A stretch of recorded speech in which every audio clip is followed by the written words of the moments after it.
The penny then dropped and Andy agreed to go with Martin to find the phone. And what a top man. Being the good guy Andy is, he spent an hour under the bridge, ankle deep in sludge, trying to find this phone. Finally success, and this man over here came back with the phone, slightly soiled in hand, and the situation had been averted. However, once they'd returned, Martin then uttered the immortal words, "Pipes, a phone's not much use without a charger." Yes, Martin had forgot to add the caveat that he had also yinged the charger over the bridge, just to make doubly sure. The result, more sludge hunting for Andy. And I believe you retrieved the charger as well, didn't you? What a boy, what a boy. My final story today comes from, yes, you've guessed it, Oak Hall Holidays. I'm not sure where the two people have already mentioned it, what holiday you're on, but it wasn't anything like I remembered it. But I'll leave my secrets to me. So. Until Andy found Gemma, I think it would be fair to say that our groom had an eye for the contradictory gender.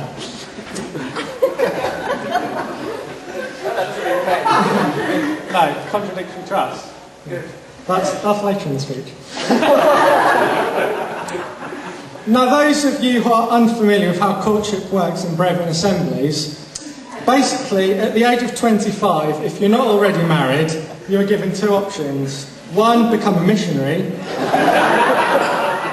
Two, just quickly marry whatever's left.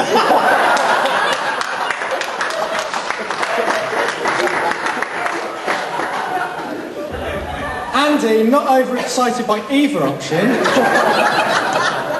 decided to cast his net further afield, and Oak Hall Holidays would become his new catchment area.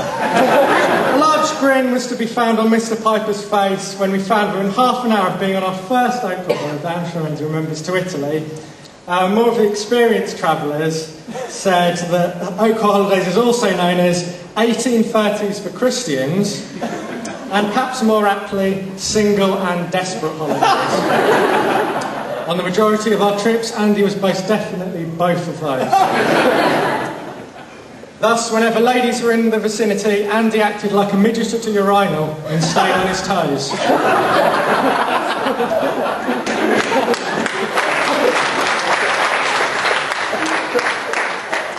I remember on one infamous occasion, before Andy met Gemma, I must say, we were on a beach in Italy.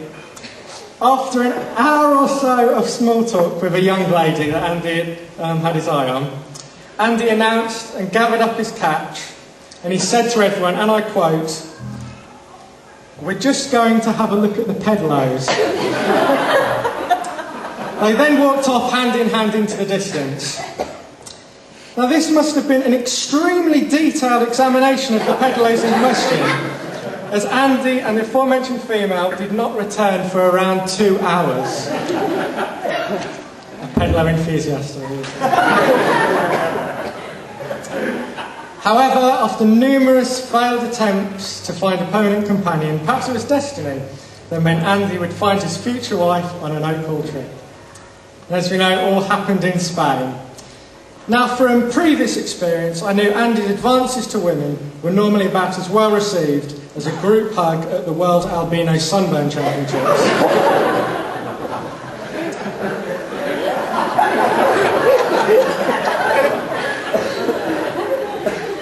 However, during that trip to Spain, our hero caught eyes on the lovely Gemma. As it became apparent that Andy had an interest in Gemma, my reaction was probably the same as what you're all thinking now, namely, no chance, she's way out of your league. But over the course of our holiday, Andy gradually wooed Miss Bristow with small talk and feats of strength, and Andy had finally triumphed. And like a man in an orthopaedic shoe, I stood corrected.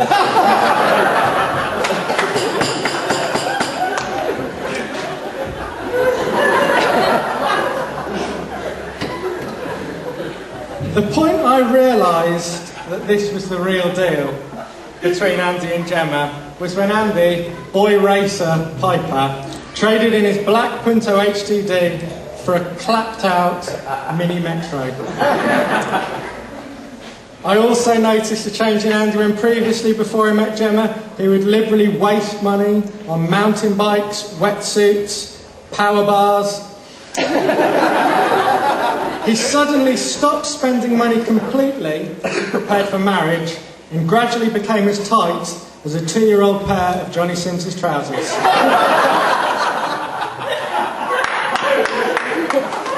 Thanks for coming. However, my research has discovered this is not the first time that Andy's made up his mind to settle down. I've been reliably informed at the age of 6 he had a crush on a Miss Emma Barton. They quickly decided to marry at this tender age, and they announced to their parents that they should not throw anything away, e.g. old saucepans, broken radios, as Andy and Emma will need them for their new house.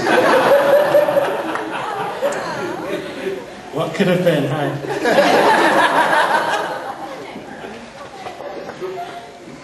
On a serious note, I think Andy would make a great husband. Throughout his life, he's never been afraid of a bit of hard work and the entrepreneurial spirit to help make some money when times are hard.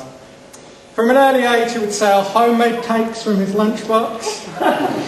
He sold necklaces made out of dismantled bead car seats. I've been told he used to sell his toys at front lawn sales. And I've also been informed that he used to sell pictures of Rastafarians swinging in hammocks. Do you want to explain that? No, it's on. Widow. He has often held down multiple jobs, including paper rounds, being a waiter, appearing as a body double in famine awareness videos.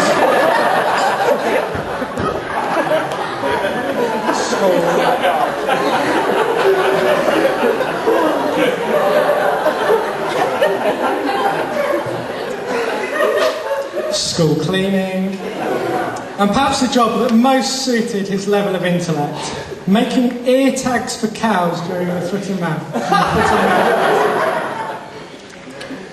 However, despite the picture I've painted, Andy is a top man, and I've known him since I can remember, basically, and it's really important to have a Christian friend, I think, to keep you going. And Andy has been my Christian friend for many years, and as I said, he did hunt hard for a partner, but I think he's made an excellent choice, and I hope the Lord really blesses you guys and you've worked and served him well as individuals, and I pray that he'll use you as a couple as well. And it's been a lovely day, and really you two deserved a great day. So thank you, and we'll conclude by standing and doing a final toast to the bride and groom. To the bride and groom.